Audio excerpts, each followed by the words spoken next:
ರಾಜ್ಯದಲ್ಲಿ ಕೊರೋನಾ ನಿಯಂತ್ರಣಕ್ಕೆ ಬರೋ ತನಕ ಬಂದ್ ಅನಿವಾರ್ಯ ಅಂತ ಆರೋಗ್ಯ ಸಚಿವ ಶ್ರೀರಾಮುಲು ಹೇಳಿದ್ರು.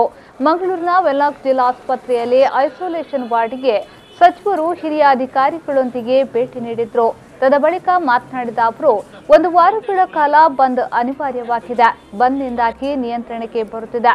ಮುಂದಿನ ವಾರದಲ್ಲಿ ಅಧಿಕಾರಿಗಳೊಂದಿಗೆ ಸಿಎಂ ಬಿಎಸ್ವೈ ಅವರು ಸಭೆ ನಡೆಸಿ ತೀರ್ಮಾನಕ್ಕೆ ಬರಲಾಗುವುದು ಅಂತ ಹೇಳಿದ್ರು. ರಾಜ್ಯದಲ್ಲಿ 6,000 ಥರ್ಮಲ್ ಸ್ಕ್ರೀನಿಂಗ್ ಯಂತ್ರಗಳು ಲಭ್ಯವಿದ್ದು, ಯಾವುದೇ ರೀತಿಯಲ್ಲಿ ಹಣಕಾಸಿನ ತೊಂದರೆಯಾಗದಂತೆ ಕ್ರಮ ವಹಿಸಲಾಗಿದೆ.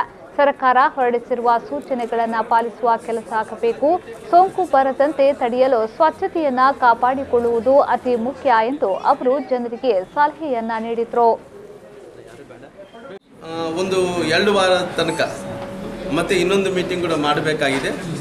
ಸದ್ಯಕ್ಕಂತೂ ಇವಾಗಿರುವಂಥ ಸ್ಥಿತಿಗತಿಯಲ್ಲಿ 1 ವಾರಗಳ ಕಾಲ, ಯಾಕಂದರೆ ಇವತ್ತು ಮೊನ್ನೆ ಮುಖ್ಯಮಂತ್ರಿಗಳು 1 ವಾರ ರಜೆ ಘೋಷಣೆ ಆದ ನಂತರ ಆಲ್ರೆಡಿ ಕಂಟ್ರೋಲ್ ಬರ್ತಾ ಇದೆ.